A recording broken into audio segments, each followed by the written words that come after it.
الحمد لله نحمده ونستعينه ونستغفره ونؤمن به ونتوكل عليه ونعوذ بالله من شرور أنفسنا ومن سيئات أعمالنا ومن يهده الله فلا مضل له ومن يضلله فلا هادي له أشهد أن لا إله إلا الله وحده لا شريك له وأشهد أن محمدا عبده ورسوله أما بعد فإن خير الحديث كتاب الله وخير الهدي هدي محمد صلى الله عليه وآله وسلم وشر الأمور محدثاتها وكل محدثة بدعة وكل بدعة ضلالة وكل ضلالة في النار. أعوذ بالله السميع العليم من الشيطان الرجيم من حمزه ونفخه ونفسه. بسم الله الرحمن الرحيم. اللهم إني أستخيرك بعلمك. آپ سب کو پتہ چل گیا ہوگا میں کیا پڑھنے لگا ہوں. یہ استخارے کی دعا ہے. میں نے سوچا کہ اس موضوع کے اوپر بات کروں کیونکہ آج کل اس استخارے کو استعمال کرتے ہوئے بہت سارے لوگوں کو گمراہ کیا جا رہا ہے مختلف ممالک کے اندر. استخارہ اللہ سے دعا کا ایک طریقہ ہے. حضرت جابر رضی اللہ تعالیٰ عنہ فرماتے ہیں کہ نبی علیہ السلام صلی اللہ علیہ وآلہ وسلم ہمیں استخارے کی دعا اس طرح سکھاتے جیسے قرآن کی کوئی سورہ ہے. آپ صلی اللہ علیہ وسلم نے فرمایا کسی کو اگر کوئی حاجت ہو اللہ سے، یعنی کہ مستقبل کے اندر اگر آپ کہیں اپنی بہن بیٹی کی شادی کرنا چاہتے ہیں، کوئی کاروبار کرنا چاہتے ہیں، کوئی سفر کرنا چاہتے ہیں، کوئی بھی آپ کو مستقبل کا کوئی معاملہ ہے، تو اس میں 2 نوافل پڑھ کے پھر یہ دعا پڑھے. اب طریقہ تو یہ اور صرف قرآن و حدیث میں ہمیں صرف ایک طریقہ ملتا ہے رسول اللہ صلی اللہ علیہ وسلم سے. وہ ہے یہ استخارے کی دعا، جس کا میں ترجمہ بیان کرتا ہوں کہ اے اللہ، اللہم انی اسألک، اے اللہ میں تم سے سوال کرتا ہوں خیر کا، فضل عظیم کا، کیونکہ تو قدرت رکھتا ہے، میں قدرت نہیں رکھتا. تو جانتا ہے، میں نہیں جانتا. سارے علوم غیب کے علم تجھے ہیں، مجھے نہیں. اے اللہ، اگر میرا یہ کام، مثال کے طور پہ میں اپنی بیٹی کا کسی رشتہ یا اس کا کوئی پرپوزل آیا ہے یا کوئی میں پارٹنرشپ کرنا چاہتا ہوں، تو وہاں پر میں اپنی زبان میں یہ کہوں گا کہ اے اللہ میں فلاں کے ساتھ فلاں یہ کام کرنا چاہتا ہوں. اس کے بعد لفظ خیر کا آتا ہے. اگر تیرے علم کے مطابق اس میں خیر ہے تو پھر اللہ اس میں برکت ڈال دے، اس کو آسان کر دے. فقدرہ لی، پھر اس کو میرے مقدر کر دے اگر تیرے علم میں ہے. میں اس لیے اس تفسیر سے یہ سمجھا رہا ہوں تاکہ الحمدللہ ثم الحمدللہ ماشاءاللہ سب بھائی بیٹھے ہیں، سمجھدار ہیں، اور اس کو آگے ضرور بیان کریں. اس سے بہت خدمت ہوگی. بہت سارے لوگ جو شرک میں مبتلا ہو گئے ہیں، اس وجہ سے بدعات میں مبتلا ہو گئے ہیں، ان کو یہ بات پہنچے گی انشاءاللہ. یہ ایک دعا ہے، بالکل اس میں کوئی سونے کا عنصر نہیں، کوئی خواب کا تعلق نہیں اس کے ساتھ. اور کائنات میں اس دعا کے علاوہ کوئی استخارہ ہے ہی نہیں. یہ جو قرآن سے استخارہ کرتے ہیں بے ایمان، اس کا کوئی طریقہ نہیں ہے. آپ صلی اللہ علیہ وسلم سے کوئی ثابت نہیں. جو نام پوچھ کر استخارہ کرتے ہیں بالکل بے ایمانی، جھوٹ، وہ کاہن پن ہے. وہ اندر سے کاہن ہے، اوپر سے استخارے کے چکروں میں ڈالا ہوا ہے. اب آپ سنیں کہ جابر رضی اللہ عنہ فرماتے ہیں کہ اللہ کے نبی صلی اللہ علیہ وسلم ہمیں اس طرح دعا سکھاتے جیسے قرآن کی کوئی. اور مشہور یہ کیا ہوا ہے کہ آپ استخارہ کر کے سو جائیں، بعض کچھ ایسے علماء صوفی ٹائپ کے انہوں نے بھی کچھ طریقے لکھے ہوئے ہیں، ایسا نہیں ہے۔ دیکھیں میرے پاس مریض آتے ہیں نا 40 سال 45 سال کی بیٹیاں کر لی، نہیں جی جب بھی استخارہ کرتے ہیں برے خواب آتے ہیں، پھر ہم نے رشتے نہیں کیے۔ استخارے کی وجہ سے اب خواب کون سمجھتا ہے اچھا ہے یا برا ہے؟ یہ تو کوئی معبر ہی سمجھ سکتا ہے نا۔ یعنی کہ آپ کے شہر میں کتنے معبر ہیں، لاکھوں کی آبادی میں کتنے لوگ ہیں خواب کی تعبیر بتانے والے؟ تو یہ تو عام دعا ہے، تو دیکھنے والا یا پڑھنے والا تو کبھی نہیں سمجھے گا۔ تو خواب تو بعض اوقات اتنی مشکل ہے اور اتنی آسانی سے سمجھ آتے ہیں، یہ تو اللہ کی طرف سے عطا ہے، جس کو اللہ توفیق دے سمجھنے کی، جس کو یہ علم دے۔ اب اگر اس کے بارے میں کوئی خواب کا تعلق ہوتا تو نبی علیہ السلام صلی اللہ علیہ وسلم ضرور فرماتے۔ ابھی میں نے پوری حدیث آپ کے سامنے پڑھی ہے۔ جابر رضی اللہ عنہ فرماتے ہیں کہ اللہ کے نبی صلی اللہ علیہ وسلم ہمیں استخارہ اس طرح سکھاتے ہیں جیسے قرآن کی کوئی سورہ ہے، اور آپ نے فرمایا کسی کو کوئی اللہ سے کوئی حاجت ہے تو وہ اس دعا پہلے 2 نوافل پڑھے۔ نوافل کا کوئی وقت نہیں بتایا،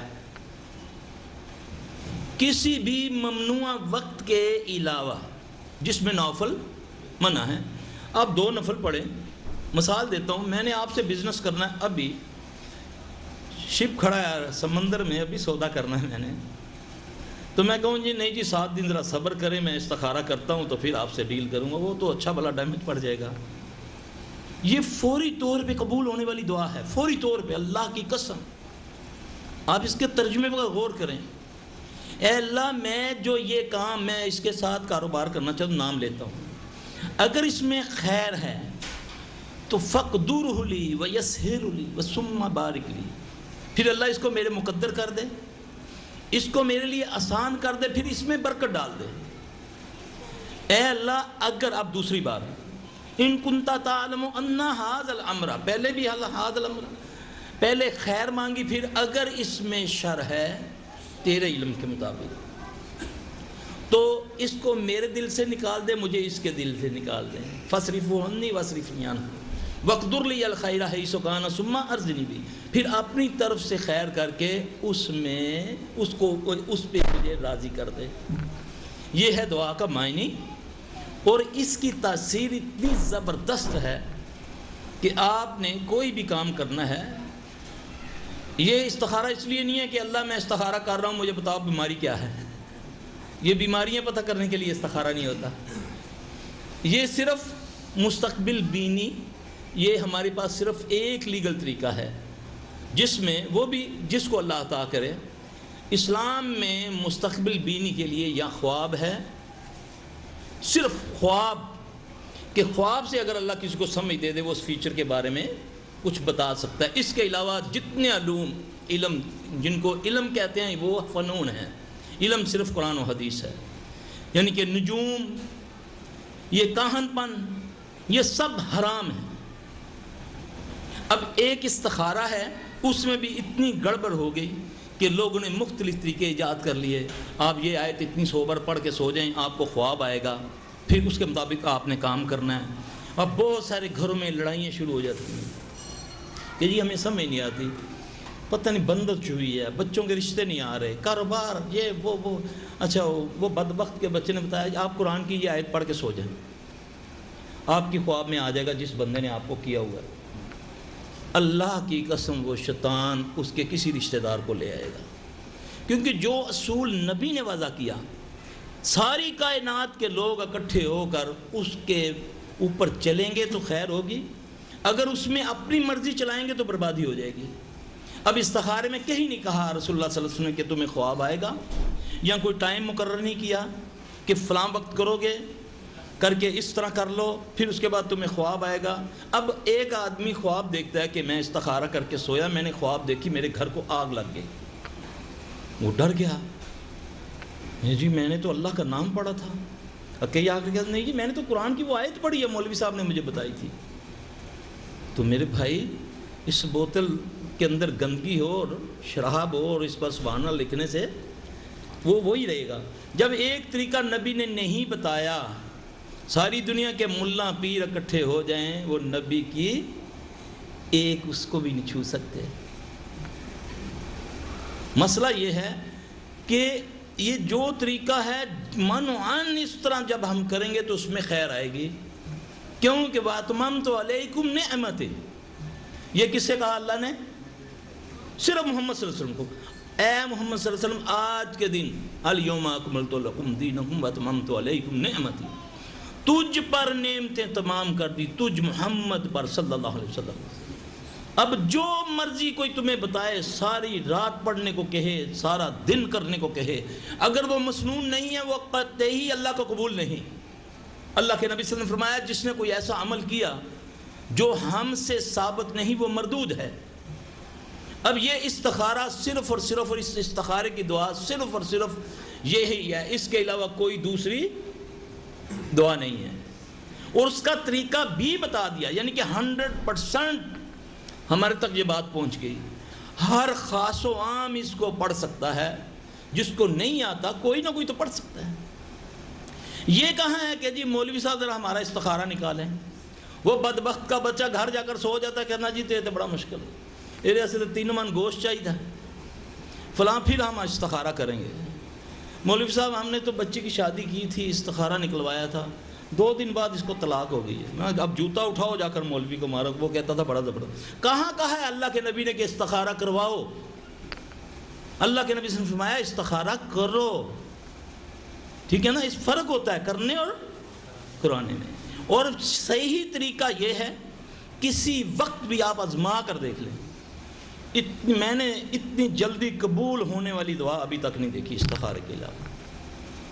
الحمدللہ آپ نے اس کو پڑھا، یعنی کہ ایک اصول یہ ہے، دن تو آپ نے نہیں بتایا کتنے دن کرنے ہیں، ٹھیک ہے، لیکن ایک اصول ملتا ہے کہ نبی صلی اللہ علیہ وسلم کسی بھی دعا کے لیے 3 بار کہتے تھے۔ اس اصول کو سامنے رکھتے ہوئے ہم 3 دن کر لیں۔ پھر آپ صلی اللہ علیہ وسلم نے گارنٹی فرمائی کہ استخارے سے کیا ہوا کام کبھی نامراد نہیں ہوتا۔ یقین ہے نبی کی بات پر، چاہے وہ آپ کا کام، ہاں اس میں ہونے کی نشانی کیا ہے؟ آپ نے جیسے استخارہ شروع کیا، اگر وہ کام آپ کے حق میں خیر ہے، کیونکہ آپ نے اللہ سے کیا کہا؟ اے اللہ اگر تیرے علم کے بارے میں، یعنی کہ ترجمہ کیا ہے کہ میں تو اس سے فضل عظیم کا سوال کرتا ہوں، کیونکہ تو قوت رکھتا ہے میں نہیں رکھتا، تو جانتا ہے میں نہیں جانتا، سارے علوم غیوب جو ہیں وہ تیرے پاس ہیں۔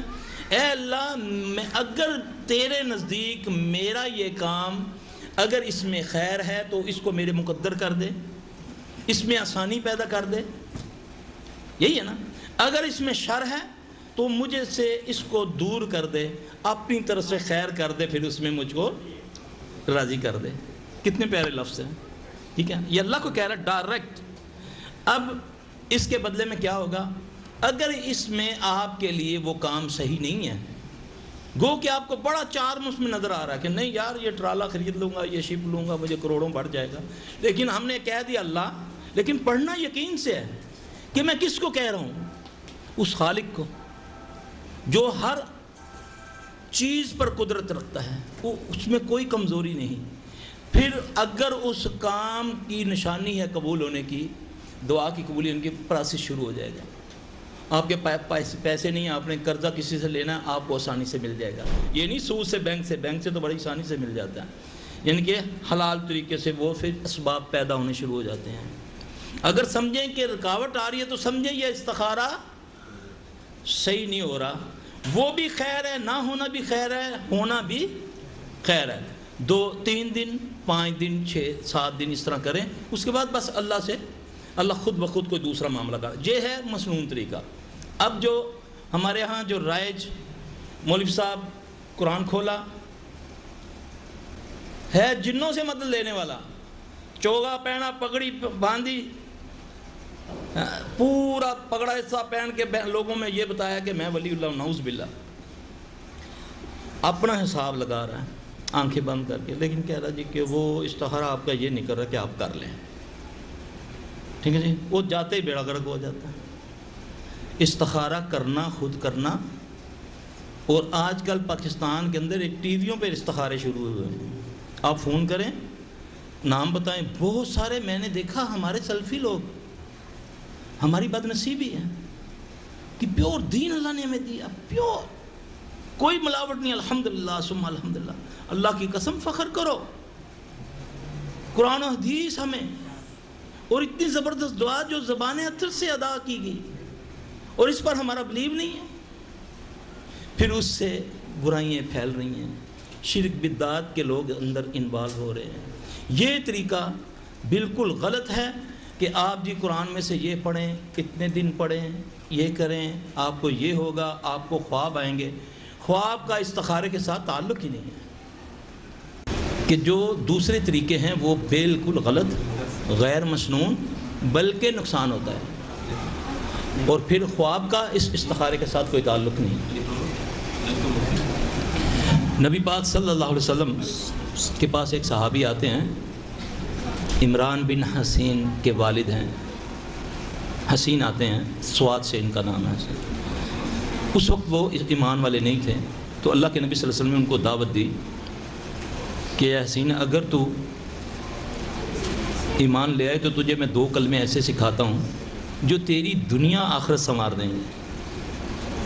بات گئی آئی، وقت چلا گیا، اللہ نے ہدایت دی، وہ بات یاد تھی. آئے اللہ کے نبی صلی اللہ علیہ وسلم سے عرض کی، یا رسول اللہ صلی اللہ علیہ وسلم، آپ نے فلاں وقت فرمایا تھا کہ اگر میں ایمان لے آؤں تو آپ مجھے 2 کلمے ایسے سکھائیں گے جو میری دنیا آخرت سنوار دیں گے. چھوٹی بات نہیں ہے، بہت بڑی بات ہے. پھر اللہ کے نبی صلی اللہ علیہ وسلم نے ان کو 2 کلمے سکھائے. اللہم الہمنی رشدی وعذنی من شر نفسی. میں اس کو بعض اوقات کہتا ہوتا ہوں یار یہ تو چھوٹا استخارہ ہے. عموماً میں نے کبھی کہیں جانا ہو، کہیں راستہ صحیح پتہ نہ چلے، بھول جاؤں، میں اس کو پڑھنا شروع کر دیتا ہوں، اللہ مجھے وہاں لے جاتا ہے. یہ اتنی برکت والی دعا ہے. یہ تو مسنون ہو گئی. اس کا طریقہ بھی اس میں ہے بھی یہی ہے کہ اللہ اپنی طرف سے مجھے اعلام کر اور مجھے میرے نفس کے شر سے بچا. ٹھیک ہے نا؟ یہ تو ہو گئے مسنون طریقے. باقی جو جتنے طریقے ہیں، جتنے، سب باطل، غلط، بلکہ گمراہی. کیوں؟ کلو بدعہ ضلالہ، کلو ضلالۃ فی النار. اس میں کوئی گنجائش نہیں رکھی. ضلالت گمراہی کو کہتے ہیں، اور ساری گمراہ جو ہیں بدعات وہ گمراہی ہیں، اور گمراہی کہاں لے جائے گی؟ دوزخ میں. تو اللہ تعالی ہمیں شرک و بدعت سے بچائے.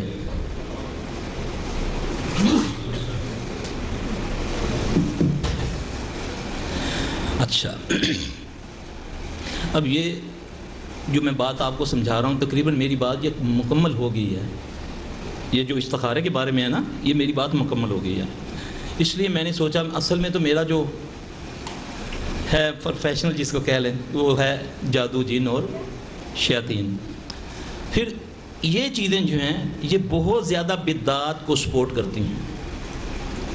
جس چیز پر وحی کا پہرا نہیں نہ ہوتا، پھر وہ شیطان کے حوالے ہو جاتی ہے. پھر خوابوں میں شیاطین آتے ہیں، کیونکہ اللہ کے نبی صلی اللہ علیہ وسلم نے فرمایا کہ ایک خواب اللہ کی طرف سے جو اچھا ہے، برا خواب شیطان کی طرف سے ہے نا. تو جب غیر مسنون طریقے سے ہم چلیں گے تو پھر شیاطین کے چنگل میں ہم آ گئے. اب شیطان انسان بھی ہوتا ہے، شیطان جن بھی ہوتا ہے. شیطان انسان وہ جو کہ غیر مسنون طریقہ بتائے. ٹھیک ہے؟ تو پھر جن اس کو بڑی سپورٹ کرتے ہیں. وہ نظر نہیں آتے لیکن ہوتے ہمارے آس پاس ہی. پھر اس طرح چلتے چلتے پھر بدعات پر، شرک پہ آ جاتا ہے بندہ. اور بدعتی کو تو نبی صلی اللہ علیہ وسلم نے فرمایا اللہ توبہ کی توفیق نہیں دیتا. بدعتی اپنے اس میں مثال میں دیتا ہوں بدعت کی. نبی علیہ السلام صلی اللہ علیہ وسلم فرمایا درود ابراہیمی کا، اس کے بارے میں آپ نے فرمایا کہ درود پڑھا کرو، اس کے پڑھنے سے 10 نیکیاں ملتی ہیں، 10 گناہ معاف ہوتے ہیں، 10 درجے بلند ہوتے ہیں. یہ اللہ کے نبی صلی اللہ علیہ وسلم فرما رہے ہیں، یعنی کہ اس کے فضائل میں درود کے بارے میں. ٹھیک ہے؟ اب ہند و پاک میں کچھ درود ایجاد ہوئے ہیں. درود تاج، درود لکھی، درود تنجینہ. یقین جانے جتنے مریض میرے پاس آتے ہیں وہ آ کہیں گے جی رات کو میں نے خواب دیکھا ہے، بڑے پیارے، پہلے کمرے میں خوشبو آئی، جب میری جاگ کھلی تو خوشبو تھی کمرے میں، تو ایک بزرگ آئے, انہوں نے کہا کہ تم نا 1,00,000 بار درود تاج کا ختم کرو, تمہارا یہ کام ہو جائے گا. 1,00,000 بار درود تاج کا ختم کرو, تمہارا یہ کام ہو جائے گا. اب وہ بدعتی ہے نا. اب شیطان نے بزرگوں, کیونکہ ہمارے ہاں یا قبر پرستی ہے یا اکابر پرستی ہے زیادہ تر, یعنی کہ اللہ رسول کو کم فالو کیا جاتا ہے, جو حضرت صاحب نے کہہ دیا. دین میں ایسا نہیں ہے. دین میں ہمیں اللہ نے جرأت دی ہے کہ ہم ایک عورت حضرت عمر سے پوچھ سکتی ہے رضی اللہ تعالیٰ سے, ایک بندہ حضرت عمر سے پوچھ سکتا ہے کہ عمر تم نے یہ چوگا کہاں سے لیا جبکہ ہمارا نہیں بنا اس کپڑے میں. یہ دین ہمیں جرأت دیتا ہے. اب جو نبی پاک صلی اللہ علیہ وسلم نے درود بتایا اس پر کتنی نیکیاں ملی؟ 10. تو درود تاج پڑھنے سے 80,00,000 نیکیاں ملتی ہیں. یہ بدعت کی انتہا. اور کوئی کمی پیشی کوئی 1000 تے کر لیندے, کوئی 100 تے کر لیندے. کہاں 10 اور کہاں 80,00,000. درود تنجینہ پر 70 سالہ نے گناہ معاف. یعنی یہ بدعت جو ہے یہ کہاں لے کر جا رہی ہے ہمیں؟ انتہا پر نا. اور نبی صلی اللہ علیہ وسلم کے درود کے 10. اور پھر ساتھ ساتھ میں اس کے فضائل بھی بتا دوں. دنیا میں ایک واحد دعا ایسی ہے کہ جس سے جو بدی لکھنے والا فرشتہ ہے وہ بھی خیر لکھ دیتا ہے, وہ صرف درود ہے. یعنی کہ ایک دعا ایسی ہے کہ جو بدی لکھنے والا فرشتہ ہے جب آدمی درود پڑھتا ہے تو وہ اس کی وہ 10 گناہ مٹا دیتا ہے. اب ملعون لعنتی شیطان کو پتہ ہے کہ اس سے اس کو بڑا فائدہ ہو رہا ہے, پھر وہ آپ کو بدعات کی طرف لے کر جائے گا تاکہ تم وہ مسنون کام کر ہی نہ سکو. ہاں, اب شیطان جو ہے یہ بدعت کو سپورٹ اس طرح کرتا ہے, خوابوں میں پھر آنا شروع ہو جاتا ہے, پھر لوگوں کو وہ چیزیں بتائے گا جو غیر مسنون ہوگی. اب ایک مریض آیا, اس کو وہ آ کے کہنے لگی, ایک بزرگ آئے ہیں خواب میں, انہوں نے کہا کہ تم روزانہ 80 بار سورہ یاسین پڑھو. کتنی بار؟ میں نے اس کو دیکھا, میں نے بولا پاگل خانے جانا ہے؟ ایک دن نہیں پڑھو گی نا تو سیدھا پاگل خانے چلی جاؤ گی. کیونکہ نہیں جی وہ تو قرآن ہے, یہ قرآن کا طریقہ ہے. ہمارے دین میں یہ نہیں کہ آپ پڑھ کے پاگل ہو جائیں. ہمارا اسلام تو اتنا آسان ہے. وہ تو کہتے ہیں اللہ کے نبی صلی اللہ علیہ وسلم نے فرمایا تجھے کوئی حاجت ہے پہلے اس کو کر, پھر اس کے بعد آ کر تو نماز پڑھ. تو بولنا نہیں ہے, اتنی بار یہ کرنا ہے, اتنے لاکھ بار یہ پڑھنا ہے. تو پھر اس سے کیا ہوتا ہے, شیاطین فزیکلی جب بندہ اس میں وہ کمزور ہوتا ہے تو وہ اس پر قبضہ کر لیتے ہیں, اس کے دماغ کو وہ پکڑ لیتے ہیں. اس لیے بات استخارے سے شروع ہوئی, اب ہم جا رہے ہیں بدعت اور شرک کی طرف. اور اس میں جتنا بھی معاملہ ہوگا یہ شیاطین جنات کا ہوتا ہے. وہ پھر اس میں بہت ساری, وہ جو کہتے ہیں نا کہ پھر ہمارے گھر میں خوشبوئیں آنی شروع ہو گئی. جب سے ہم نے یہ وظیفہ شروع کیا ہے ہمارے گھر میں خوشبوئیں آنی شروع ہو گئی. اب گھر میں خوشبو آئے تو سمجھو زیادہ خطرناک ہے بدبو سے, یہ بڑا PhD والا ہے. یہ جو خوشبو, وہ بھی اگربتی ایک اٹھا کر لے آیا کسی مزار سے, گھر میں گھما دی اور سمجھا کے بعد جب میں یہ چلا کرنے لگتی ہوں, جب یہ پڑھائی کرنے لگتی ہوں, میرے گھر میں خوشبو آنی شروع ہو جاتی ہے. یاد رکھیں, جن ہو یا انسان ہو وہ مکلف ہے اللہ کے حکم کا, نبی کی شریعت کا. نہ کسی جن کو اجازت ہے بغیر اجازت کے کسی کے گھر میں داخل ہونے کی, نہ کسی انسان کو. ٹھیک ہے, اس لیے جب خوشبو آئے یا بدبو آئے فوری طور پہ اعوذ باللہ من الشیطان پڑھیں. پھر ایسا محسوس کریں کہ آپ کو کوئی پتہ نہیں, جس کو پنجابی میں کہتے ہیں مچلے بن جاؤ. جتنا آپ اس کے بارے میں آگے بات کریں گے وہ زیادہ کرے گا, وہ زیادہ جتنا آپ متاثر ہوں گے زیادہ ہوگا. یعنی کہ آپ بالکل اس کو فیل ہی نہ کریں, بتائیں نا, وہ خود بخود ختم ہو جائے گی. کچھ دعا ہیں وہ میں آپ کو بعد میں بتا دوں گا, وہ پڑھ لیا کریں, انشاءاللہ یہ دور ہو جائے گا. یعنی کہ ہر حالت میں چھوٹا عمل ہے یا بڑا ہے, آپ بھائیوں نے بہنوں نے بچنا ہے کہ یہ غیر شرعی ہے, غیر مسنون ہے. اب یہ جو میں آپ کو ایک اس کا فائدہ بھی بتا دوں, جو میں پڑھتا ہوں یہ خطبہ مسنونہ جو ہے, اس کی اتنی برکت ہے. بعض ہمارے بزرگ حضرات بڑا مختصر کر کے دروس شروع کر دیتے ہیں. اس کے بارے میں آپ کو بتاؤں کہ یہ اتنی قیمتی چیز ہے کہ اگر جادوگر پر بھی یہ پڑھا جائے نا, اللہ کے فضل سے اس کے وہ سارے جو عملیات ہیں وہ ٹوٹنا شروع ہو جاتے ہیں. یہ جو خطبہ ہے نا, نبی علیہ السلام صلی اللہ علیہ وسلم کے رشتہ دار پریشان تھے آپ کی دعوت سے. ان میں سے بڑوں نے فیصلہ کیا کہ یار ایسا کرتے ہیں، یہ ہمارا بھتیجا ہے ابھی یتیم ہے، تو کہیں اس کو کوئی لگتا ہے یہ بہکی بہکی باتیں کرتا، کہیں اس کو کوئی سحر وغیرہ ہو گیا ہے۔ انہوں نے شام سے ایک بڑا مشہور جادوگر بلوایا، اس نے آ کر گھمنڈ تھا اس کو اپنے گندے ہنر پہ، تو اس نے آپ صلی اللہ علیہ وسلم کو بولا تم کیا کہتے ہو، کیا دعوت دیتے ہو، بتاؤ۔ اللہ کے نبی صلی اللہ علیہ وسلم نے پڑھنا شروع کیا خطبہ، الحمدللہ نحمدہ ونستعینہ ونستغفرہ ونؤمن بہ ونتوکل علیہ ونعوذ باللہ من شرور انفسنا ومن سیئات اعمالنا من یہدہ اللہ فلا مضل لہ ومن یضلل فلا ہادی لہ اشہد ان لا الہ الا اللہ وحدہ لا شریک لہ۔ کہتا رکو، دوبارہ پڑھو اس کو۔ اب رسول اللہ صلی اللہ علیہ وسلم نے دوبارہ اس کو پڑھا، جب پھر اشہد ان لا پر آئے تو پھر کہتے پھر اس کو پڑھو، جب تیسری بار پڑھا تو ساتھ اس نے انگلی اٹھائی، اشہد لا الہ الا اللہ وحدہ لا شریک لہ۔ پاگل ہو گئے سارے کہ یہ بہت بڑا جادوگر ہے یہ۔ میرے بھائی ہر کلمے کی برکت ہے، لیکن ہو مسنون، غیر مسنون اگر طریقے سے آپ نے قرآن بھی پڑھا تو وہ آپ کو نقصان دے گا۔ کیوں کہ قرآن وَنُنَزِّلُ مِنَ الْقُرْآنِ مَا هُوَ شِفَاءٌ وَرَحْمَةٌ لِّلْمُؤْمِنِينَ وَلَا يَزِيدُ الظَّالِمِينَ إِلَّا خَسَارًا۔ قرآن ظالموں کے لیے خسارہ۔ سب سے بڑا ظالم کون ہے؟ جو اپنے اوپر ظلم کرتا ہے، اپنے اوپر۔ اس سے بڑا کوئی ظالم ہوگا؟ جو اپنے آپ کو مارتا ہے وہ ظالم ہے نا۔ تو قرآن رحمت کن کے لیے ہے؟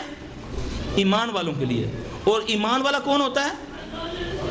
ایمان والا وہ ہوتا ہے جو صرف اللہ اور اس کے رسول کو فالو کرتا ہے۔ ٹھیک ہے جی، آپ میری طرف متوجہ رہیں۔ اب اللہ ایمان والوں کی نشانی کیا بتاتے ہیں؟ ہم نے تو بہت کچھ بنا رکھا نا، نہیں جی بابا جی نے قرآن ہی تو بتایا نا، کیا ہو گیا اگر اس کو پڑھ لیا تو؟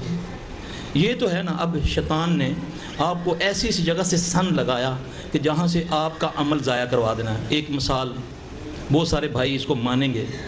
اذان کے بارے میں رسول اللہ صلی اللہ علیہ وسلم نے فرمایا کہ جس نے اذان کو سنا، اس کا جواب دیا، پھر اس کے بعد مجھ پر درود پڑھا اور یہ دعا پڑھی، اللہم رب ھذہ الدعوۃ، میں اپنے ہاتھ سے اس کو جنت حوض کوثر سے پانی پلاؤں گا۔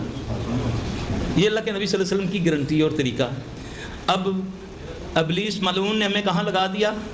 پہلے درود پڑھو، اور وہ بھی غیر مسنون پڑھو، ٹھیک ہے نا، وہ ہے غیر مسنون ہے نا۔ پھر اس کے بعد جب اذان کے لفظ، آخری لفظ کیا ہے؟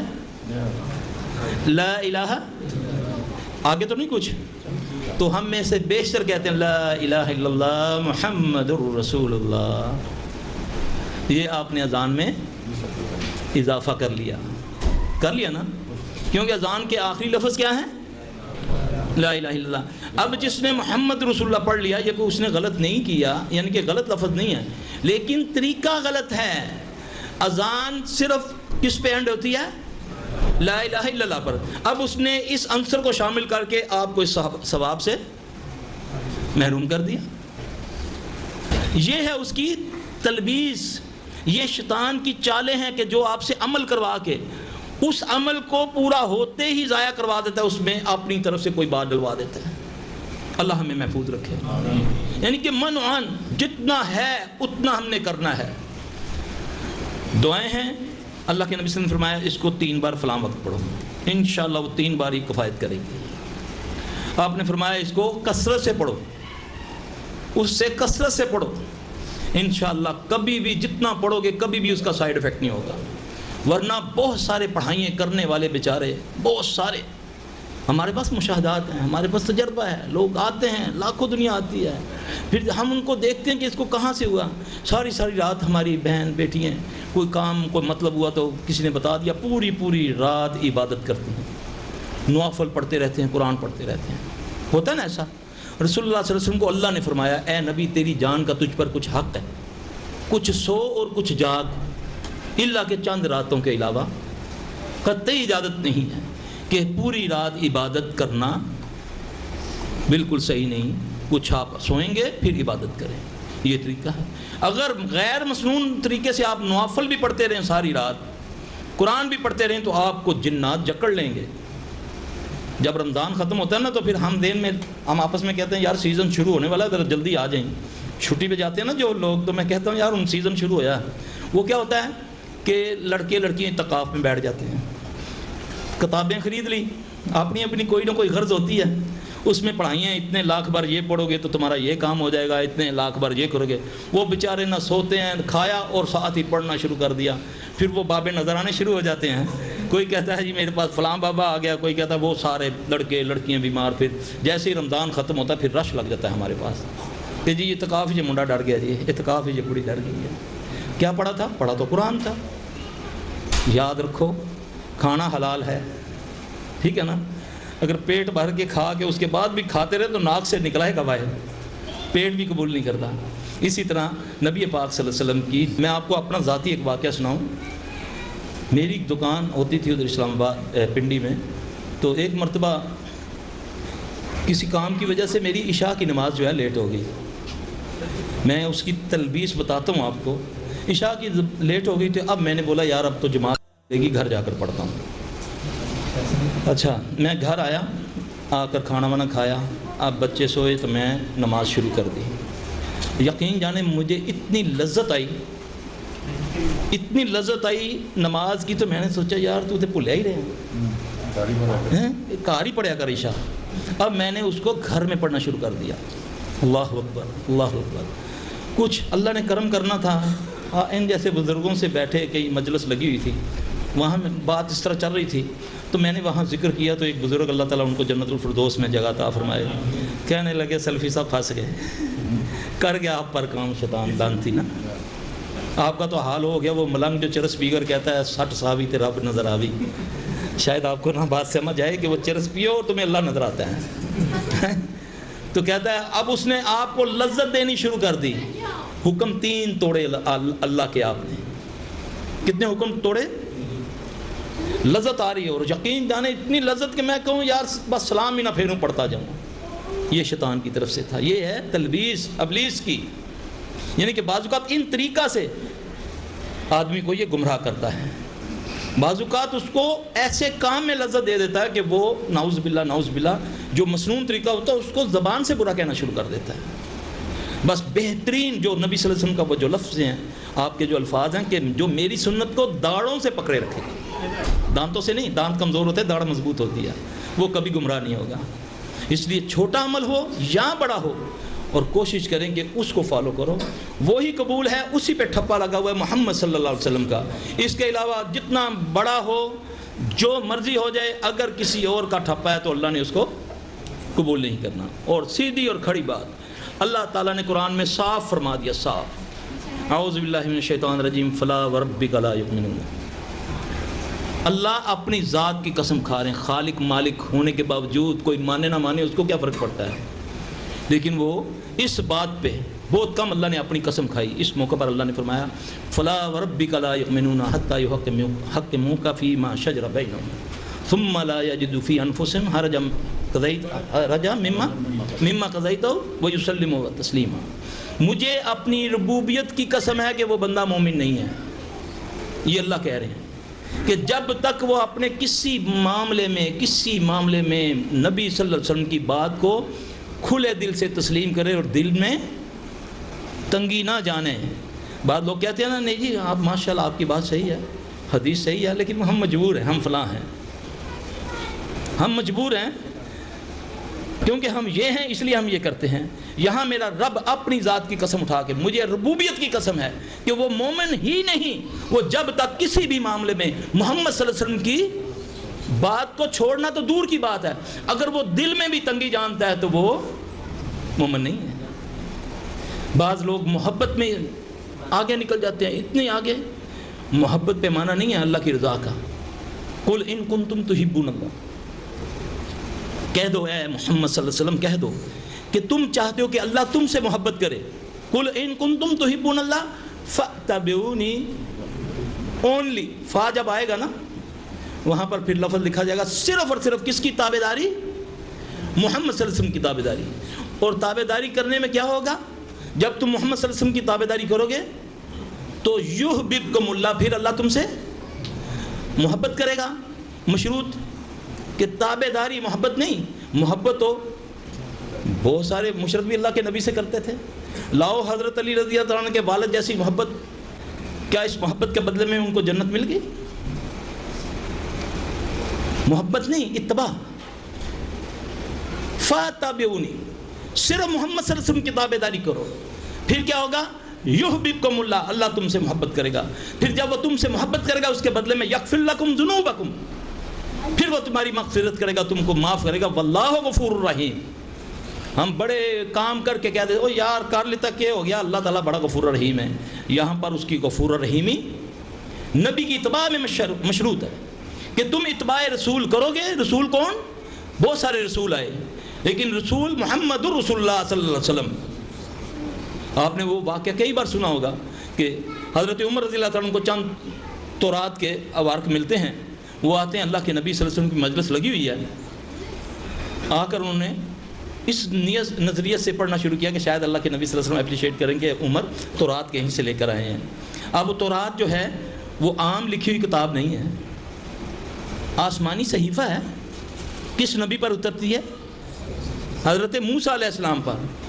کہ جتنا ذکر قرآن میں موسیٰ علیہ السلام کا کسی نبی کا بھی نہیں. لاڈلے نبی.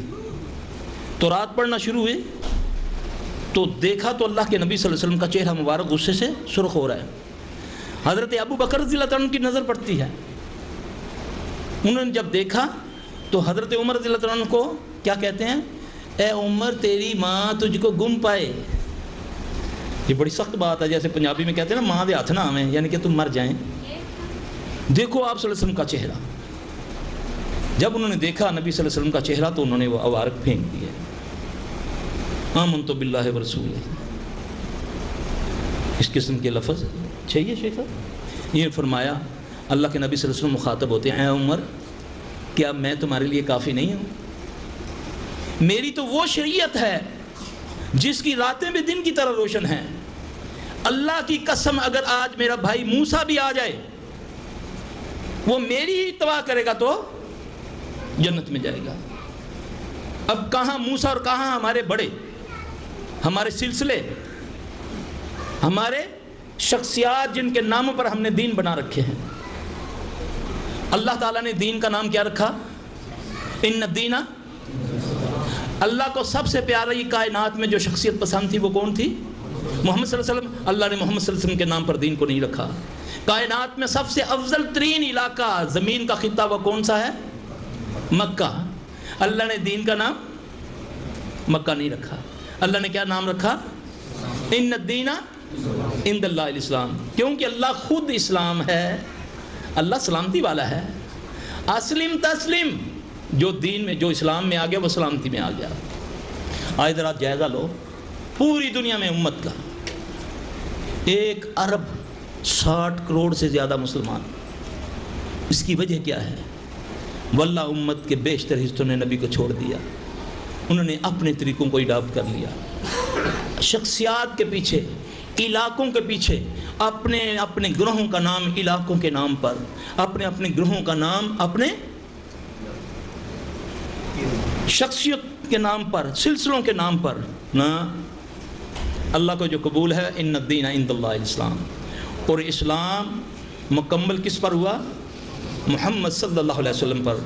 اللہ سے یہ دعا ہے کہ اللہ مجھے آپ کو سننے والے جو بھی ہیں، آئندہ سننے والے بھی، اللہ ہم سب کو پیارے محمد صلی اللہ علیہ وسلم کی لائی ہوئی سنت پر عمل کرنے کی توفیق عطا فرمائے. اللہ ہماری آنکھوں سے جو تعصب کی اینکیں لگی ہوئی ہیں، جو بڑوں کے ہمارے ذہن بنے ہوئے ہیں، اللہ ان سے نکال کر جو حق ہے، اللہم آرنا الحق حقا ورزقنا اتباعہ وارنا الباطل باطلا ورزقنا اجتنابہ. اس کا معنی ہے کہ اے اللہ جو حق ہے مجھے اس کی اتباع کرنے کی توفیق عطا فرما.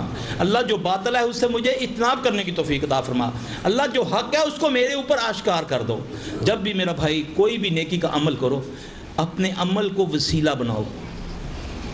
دعاؤں کی قبولیت کا طریقہ بتاؤں؟ ہم تو ایسی اس سے وسیلے بناتے رہتے ہیں. بہترین نیکی ہے اپنی نیکی اللہ کے سامنے پیش کر کے کہو اللہ، پہلے التجا کرو. ہمارے ہاں تو ہوتا ہے نا جی قرآن بکتے ہیں. مولوی صاحب کو قرآن پڑھے پے کنے 170 ہاں لے لو 150 کے حساب نال میں پڑھے پے. کیوں ابا جی نے بخشوانے نا. یہ ہوتا ہے نیکی خود پھر ڈرنا ہے۔ ابراہیم علیہ السلام کائنات میں کیا شخصیت ہے کہ جس کے لیے محمد صلی اللہ علیہ وسلم کے لیے کما صلی علی ابراہیم، کیسی شخصیت ہے؟ وہ کیا کرتے ہیں؟ خانہ کعبہ کی تعمیر کرتے ہیں، اور خوف کیا ہے؟ پتہ نہیں قبول بھی ہوتا ہے کہ نہیں، ربنا تقبل منا انک انت السمیع العلیم۔ کوئی بھی نیکی کا عمل کرو اور ڈرو اور دعا مانگو کہ اللہ اس کو قبول کر لے، اور پھر نیک عمل کو وسیلہ بناؤ۔ اللہ میں نے یہ نماز پڑھی، اللہ تو اس کا قبول کر لے، یا اللہ اس میں کوئی کمی کوتاہی ہے تو اللہ درگزر کر کے اللہ میرا فلاں کام کر دے۔ اس کی مثال نبی پاک صلی اللہ علیہ وسلم سے ایک حدیث ہے جو کہ اللہ کے نبی کو وحی سے بتائی گئی، بہتوں نے سنی ہوگی۔ استغفر اللہ، میں نے تو ایک دفعہ ایک بندے سے پوچھا تو اس نے مجھے، وہ لڑکا سنا تھا، یہ ہماری کتاب میں ہے، یہ قصہ ہے 3 دوستوں کا۔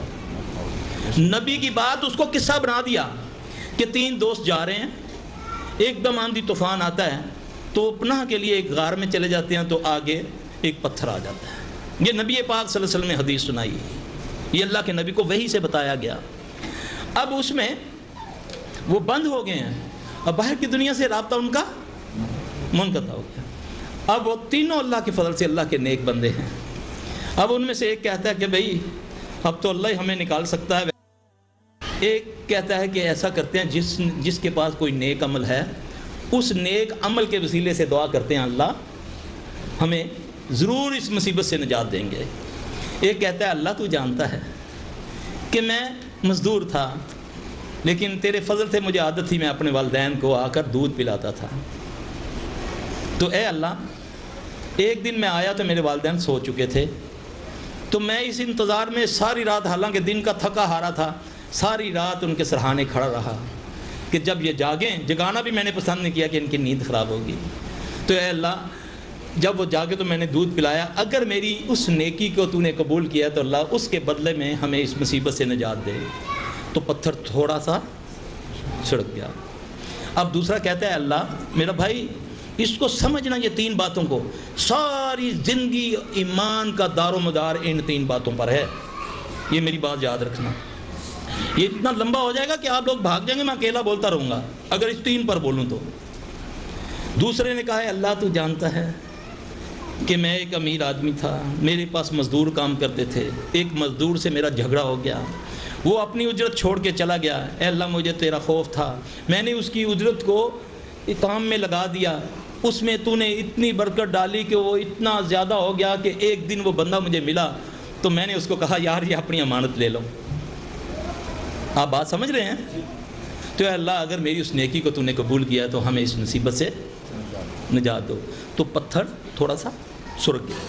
اب تیسرا کہنے لگا اے اللہ تو جانتا ہے کہ میں اپنے چچا کی بیٹی پر بری نظر رکھتا تھا، وہ بڑی نیک تھی، میں بڑا بد تھا، ایک مرتبہ وہ اتنی مجبور ہو گئی تو اس کو میری بات ماننی پڑی۔ اے اللہ ہم اس نہج پر، اس موقع پر پہنچ گئے جہاں کسی کا واپس آنا مشکل ہوتا ہے، تو اس نے مجھے کہا اتق اللہ، تو ڈر جا اللہ سے۔ اللہ اس وقت میں تجھ سے ڈر گیا تھا، میں پیچھے ہٹ گیا تھا، اے اللہ اگر میری اس نیکی کو تو نے قبول کیا ہے تو ہمیں اس مصیبت سے نجات دے۔ وہ پتھر پورے کا پورا سڑک گیا اور ہم باہر آ گئے۔ اب یہاں سے ہمیں کیا دلیل ملتی ہے کہ نیک اعمال کو وسیلہ بنا کر اللہ سے دعا مانگیں اور ڈریں، التجا کریں، اللہ میں نے نماز پڑھی ہے، اللہ اس کو قبول کر لے۔ کیونکہ جیسے ہی آپ نے کوئی نیک عمل کرنا ہے شیطان آپ کے پیچھے لگ گیا، اس نے اس کو زائل کروانا ہے، اس کو زائل کرنا ہے تاکہ یہ میرے ساتھ اس نے قسم اٹھا کر کہا تھا اللہ مجھے تیری ربوبیت کی قسم ہے میں ان کو اپنے ساتھ دوزخ میں لے جاؤں گا۔ تو میرا بھائی یہ طریقے دعاؤں کے، دوسروں کے لیے دعا مانگنا، کسی کو مصیبت میں دیکھ کر آپ اس کو جانتے ہیں نہیں جانتے، یعنی کہ قبولیت کا طریقہ بتاتا ہوں دعاؤں کا۔ قبولیت کا طریقہ اللہ نے فرشتوں کو کہہ رکھا ہے جو کسی کے لیے خیر چاہے تم اس کی خیر کر دو۔ آپ یقین جانیں بڑی دفعہ ایسی میں نے یہ بات سنی تھی۔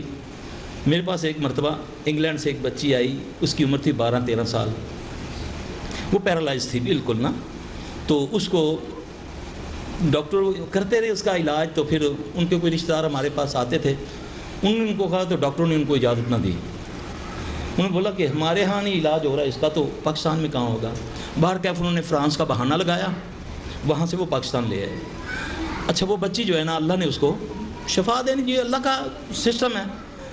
اس کی ماں نئی نئی ہندو سے مسلمان ہوئی تھی.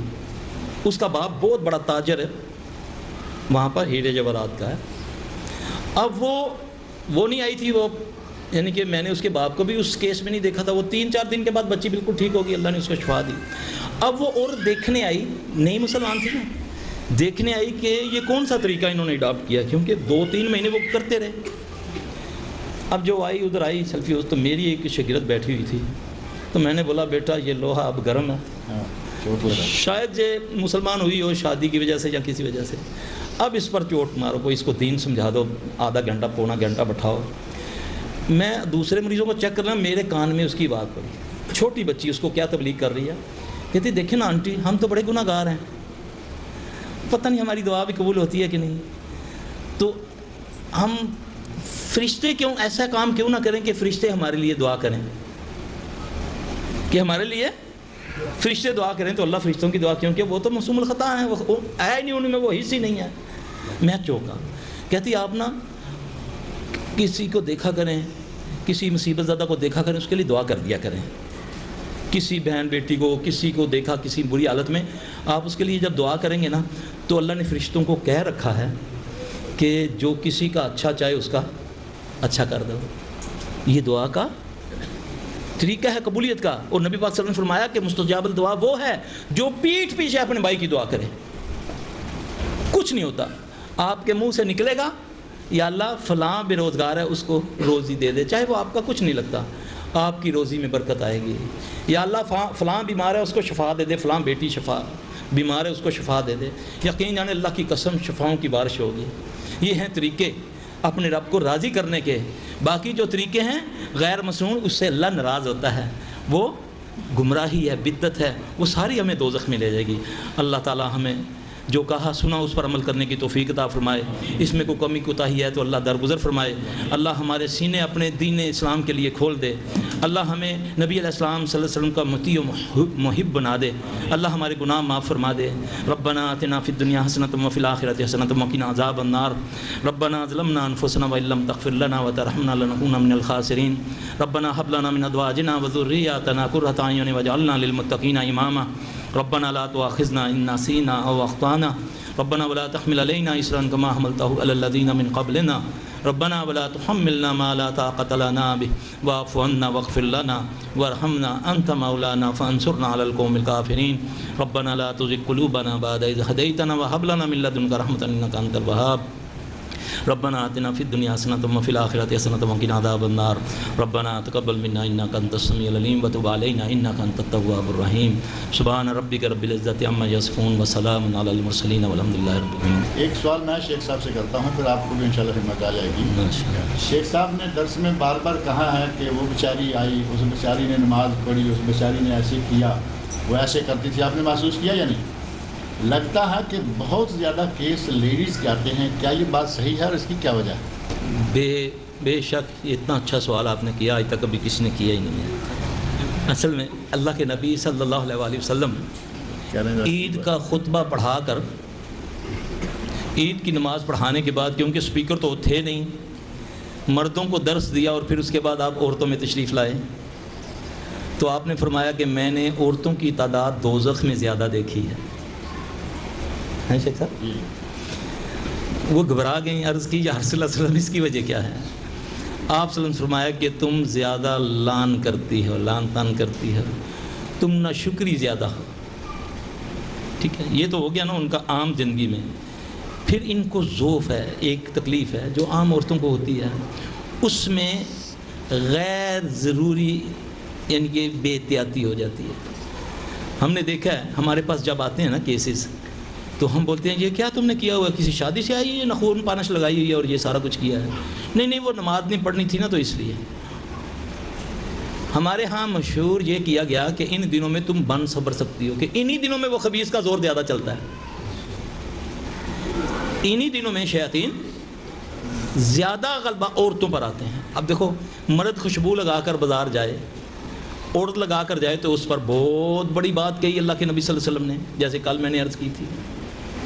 پھر عورتوں میں ناشکری زیادہ ہے، نبی پاک صلی اللہ علیہ وسلم نے فرمایا کہ نیک عورت، عبادت گزار عورت زندگی میں ایک بار کہہ دے، ایک بار اپنے شوہر کو میں تیرا کی سکھ پایا، تو اس کے وہ اعمال ضائع ہو جاتے ہیں۔ نبی پاک صلی اللہ علیہ وسلم نے فرمایا جو عورت اپنے خامن سے روٹ کر پیٹھ موڑ کر سوئے، ساری رات فرشتے اس پر لعنت کرتے ہیں۔ نبی صلی اللہ علیہ وسلم نے فرمایا تمہیں نیک عورت کی نشانی نہ بتاؤں؟ جو صوم و صلات کی پابند ہو، با حیا ہو، امانت دار ہو، اس کا شوہر اس پر ظلم کرے، اس کا شوہر اس پر ظلم کرے، پھر بھی وہ اس کا ہاتھ پکڑ کے کہے نہیں سوؤں گی تیرے بغیر جب تک تم اس سے راضی نہیں ہو جاتا۔ اللہ کی قسم یہ ایسا فارمولہ ہے، لاکھوں گھر بس گئے جو شیطان نہیں بسنے دیتا۔ آپ صلی اللہ علیہ وسلم نے فرمایا 3 لوگوں کی نماز قبول نہیں ہوتی۔ ایک بھاگا ہوا غلام، اب تو غلام نہیں ہے، اب وہ ملازم پیشہ لوگ سن لو، یہ ان پر آتی ہے، چاہے وہ مسجد کا امام ہے، چاہے وہ اس منصب پر ہے، اس کو کوئی دیکھنے والا نہیں، عالن عال ہے، اگر وہ امانت سے اپنے مالک کا کام نہیں کرتا اس کی عبادت قبول نہیں ہوتی، یاد رکھنا۔ بھاگا ہوا غلام، اس کی نماز قبول نہیں ہوتی۔ شوہر سے روٹ کر سونے والی بیوی کی نماز قبول نہیں ہوتی۔ تیسرا شیخ صاحب میرے ذہن سے، امام مسجد جس کو اس کے مقتدی پسند نہ کریں۔ ہمارے وہاں تو بادشاہ آگ لگوا دیتے ہیں، جھگڑا ہو جاتا ہے، ساری مسجد خالی ہو جائے نہیں جاؤں گا، ہوتا نا ایسا۔ تو یہ ذوف ہے۔ اور پھر سب سے بڑی بات یہ ہے کہ یہ یقین جلدی توہام پرست یہ ہیں، یہ الٹی سیدھی باتوں پر یقین کر لیتی ہیں، یہ چغل خور زیادہ، چغلی زیادہ کرتی ہیں، غیبتیں زیادہ کرتی ہیں، اس لیے ان پر زیادہ یہ تکلیفیں آتی ہیں۔ جادو سے بچنے کے لیے عورتوں کے لیے کچھ وظائف وغیرہ؟ وہی جو مردوں کے لیے ہیں، احتیاط وہی ہے، اس کو پنجابی میں بولتے ہیں لتڑی، ہاں لتڑی سنبھال کے رکھ۔ اللہ کے نبی صلی اللہ علیہ وسلم نے فرمایا کہ جب صبح ہوتی ہے نا تو جسم کے تمام اعضاء اس کے آگے ہاتھ جوڑ کے زبان کے آگے کھڑے ہو جاتے ہیں، دیکھنا ہمیں نہ مروا دینا، ذرا کنٹرول میں رہنا۔ یہ نبی علیہ السلام کی بات ہے۔ یقین جانے اتنی خیر ہے، اتنی خیر ہے، ایک طرف یہ اور دوسری طرف اللہ پاک نے اتنی رحمت اس پر کی ہے، اتنی رحمت کی ہے کہ ایک جگہ مرد کی کوئی اہمیت نہیں رہتی، ماں یعنی کہ ماں کا اتنا درجہ دے دیا کہ اس کے پاؤں کے نیچے اس کو جنت دے دی۔ اور پھر عورت کو مرد کے کنٹرول میں رہنا چاہیے۔ نبی پاک صلی اللہ علیہ وسلم نے فرمایا ان مردوں کو زمین کا پیٹ کافی ہے، یعنی کہ وہ تاس جائیں، زمین میں دھنس جائیں، جو اپنے امور اپنی عورتوں کے سپرد رکھتے ہیں۔ ہم نے اپنے والدین کی ڈیلنگ بھی اپنی بیویوں کے ہاتھوں میں دے رکھی ہے، سیدھی بات، اب چاہے ہماری بہن بیٹیوں کو برا ہی لگے، بات حق کیا ہے، یہ معاملات خود رکھا کریں، انشاءاللہ اس میں بڑی خیر ہوگی اللہ کے فضل سے۔ ٹھیک ہے وہ آپ کی زندگی کی ساتھی ہے، لیکن آپ کی ماں کی بہو ہے، آپ اس کے بیٹے ہیں۔ اور یاد رکھیں 2 بندوں کو اللہ کے نبی صلی اللہ علیہ وسلم نے فرمایا جب تک دنیا میں ذلت نہ ملے اس کو موت نہیں آتی، ایک ماں باپ کا نافرمان اور ایک فحاشی پھیلانے والا۔ فحاشی سمجھتے ہیں؟ فحاشی پھیلانے، فحاشی کس کو کہتے ہیں؟ اگر آپ کے پاس ٹائم ہے تو تھوڑی سی ڈیفینیشن بیان کروں۔ جو بے حیائی پھیلاتے ہیں اللہ نے ان کے لیے دنیا آخرت میں ذلیل کرنے والا عذاب رکھا ہے۔ بے حیائی کیا ہے؟ آج اس پر تھوڑی سی ہم کرتے ہیں۔ بے حیائی یہ ہے، مثال کے طور پہ میرے موبائل میں ایک فلم ایکٹر کی تصویر میں اس کو رکھی ہوئی ہے، یہ حیا ہے یا بے حیائی ہے؟ میرے سامنے اگر فلم والے کی تصویر یا کسی غیر عورت کی، چاہے وہ یہودی ہے، اس تصویر کو میں دیکھتا جا رہا ہوں، یہ حیا ہے یا بے حیائی ہے؟ بے حیائی ہے۔ اب جو باپ، بیٹا، بھائی، جو شوہر اپنے گھر میں یہ بے حیائی کے سامان لے کر جاتے ہیں، جس کو میں ٹی وی بولتا ہوں، اس میں ایک پروگرام لگتا ہے، انصاف آپ کرے، میں بھی بیٹھا، میری پوتی بھی بیٹھی، میری نواسی بھی بیٹھی، میری ماں بھی بیٹھی، میری دادی بھی بیٹھی، ایک فلم ایکٹر فلم چل رہی ہے، فلم ایکٹر بھی گندا، فلم ایکٹرز بھی گندی، فلم سٹار ہم اس کو کہتے ہیں، ہم نے عزت دے دی، سٹار اللہ نے بنائے بھولے ہوئوں کو راستہ دکھانے والے ہیں۔ ہم نے ان سٹاروں کی جگہ ان کو سٹار بنا دیا جو آپ کو دوزخ کا راستہ دکھا رہے ہیں. ٹھیک ہے. اب جب وہ یہ بیٹھ کر وہ گندی عورت گندا مرد آپس میں گفتگو کرتے ہیں, گھر میں وہ اپنا شوہر چھوڑ کر آ کر اس کو اپنا شوہر بنا کر بیٹھی ہوئی ہے, جب ہم بہن بیٹیوں کے ساتھ مل کر یہ دیکھیں گے, بتاؤ یہ بے حیائی ہے یا حیا والی بات ہے؟ میرے بھائی خود میں نے اپنی بیٹی کو گمراہ کر دیا, بیٹے کو گمراہ کر دیا. کون سا ایسا پروگرام ہے جس میں گمراہی نہیں؟ جو چیز فائدہ کم دے نقصان زیادہ دے وہ حرام کے زمرے میں آتی ہے. تم پر جوا اور شراب حرام کیے گو کہ اس میں کچھ فائدے ہیں مگر نقصان زیادہ ہے. آپ یقین جانیں جب ہم یہ بیٹھ کر دیکھتے ہیں, لوگ کہتے ہیں نا سلفی صاحب آپ نے بولا تھا یہ پڑھائی کریں, تو کوئی فرق نہیں پڑا بلکہ کپڑے زیادہ ہی پھٹنے شروع ہو گئے. پہلے کٹ لگتا تھا, اب تو پورے سوٹ ہی علیحدہ ہو جاتے ہیں. اب تو آگ لگنی شروع ہو گئی ہے, کبھی ادھر آگ لگتی ہے, کبھی ادھر آگ لگتی ہے, کبھی ادھر ہوتی ہے. ہم جیسے جیسے پڑھائی کرتے ہیں ویسے ویسے تو ساتھ وہ نور جہان بھی تو گاتی ہے نا, ساتھ دادا جی کی تصویر بھی تو لگی ہوئی ہے نا, ساتھ شادی کے پہلے دن کی تصویر بھی تو لگی ہوئی ہے نا. رسول اللہ صلی اللہ علیہ وسلم نے فرمایا جس گھر میں تصویر ہوتی ہے, جس گھر میں کتا ہوتا ہے, وہاں رحمت کا فرشتہ نہیں آتا. سب ہم جانتے ہیں, اس کے باوجود ہمارے گھروں میں یہ چیزیں ڈیکوریشن پیس. آپ یقین جانیں جاپانیوں کی ایک میں نے بہت سارے گھروں میں گیا ہوں, جاپانی اپنے جو ان کی عبادت گاہیں ہوتی ہیں ان کے وہاں وہ لٹکا کے رکھتے ہیں, وہ ایسے وہ راڈ سے ہوتے ہیں, پھر اس میں وہ جو بھی گزرتا ہے ہاتھ لگتا ہے یا سار لگتا ہے تو ٹن ٹن کی آواز آتی ہے, وہ ان کی عبادت ہے. ہندوؤں کی یہ انڈیا کے بھائی ہیں یہاں وہ جانتے ہیں ہندو بیل بجا کر مندر سے ہیں, تو ہمارے گھروں میں پردوں کے ساتھ یہ لٹکا ہوا ہے. رسول اللہ صلی اللہ علیہ وسلم فرمایا, آپ کو پتہ ہے آپ نے تو دیکھا ہوگا عرب میں کئی 100 اونٹ ایک قافلے کے ساتھ چلتے ہیں, ایک قافلہ ہوتا ہے کئی اونٹ اس کے پیچھے اس کے پیچھے اس کے پیچھے. آپ صلی اللہ علیہ وسلم فرمایا ایک اونٹ کے گلے میں گھنٹی ہونے کے باوجود پورا جتنا یہ اونٹوں کا قافلہ ہے سب پر سے اللہ کی رحمت دور ہو گئی. یہ اللہ کی قسم صحیح حدیث ہے, ایک گھنٹی کی وجہ سے. اب بتائیں اس میں نارمل بیلیں بھی ہیں, مسجدوں میں گانے چل رہے ہیں. اس سے نفرت کرو, ان چیزوں سے نفرت کرو, اپنی اولادوں کے دلوں میں ڈالو. سور کہنا کوئی زبان ناپاک نہیں ہوتی, خنزیر کہنا کوئی ناپاک نہیں ہوتی, یہ ہمیں ڈرایا گیا. خنزیر قرآن کا لفظ ہے کہ نہیں؟ اس کے کہنے سے 40 نیکیاں ملتی ہیں کہ نہیں؟ ملتی ہیں نا. یہ صرف ہمیں اس کو وہ حرام چیز ہے, بچپن میں ہمارا ذہن بنا دیا گیا.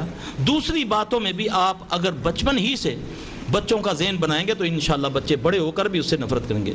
جب گود میں لے کر ہم نور جہاں دکھائیں گے, لتا منگیش دکھائیں گے تو پھر یہ وہی کریں گے. اس لیے میرا بھائی یہ بے حیائی ہے, اور پھر اپنا دیکھ لیں کیا انجام ہوگا. آج اسلام کہاں پہنچ گیا, آج کہاں ہیں آپ؟ اب اسلام میں کون سا ملک ہے, کون سے لوگ ہیں جو عزت والے ہیں؟ کفار ہمارے اوپر مسلط حکم چلاتا ہے کہ تم یہ کرو یہ کرو. اللہ کے نبی نے فرمایا ایسا ہوگا, کیونکہ جب ہم اللہ کے دین کو چھوڑ دیں گے, نہیں جی ہم تو نمازیں پڑھتے ہیں.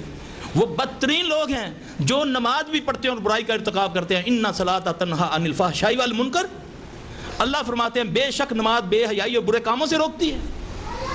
اللہ گارنٹی دے رہے ہیں بے شک نماز بے حیائی اور برے کاموں سے روکتی ہے. ایک یہودی عیسائی آپ کے پاس قرآن سمجھنے والا قرآن اٹھا کر لے آتا ہے, وہ کہتا ہے بھائی ذرا مجھے اس آیت کا ترجمہ بتاؤ. آپ اس کو بتاتے ہیں, سمجھاؤ ذرا کہ ہاں جی جو نماز پڑھتا ہے وہ بے حیائی نہیں کرتا, برے کام نہیں کرتا.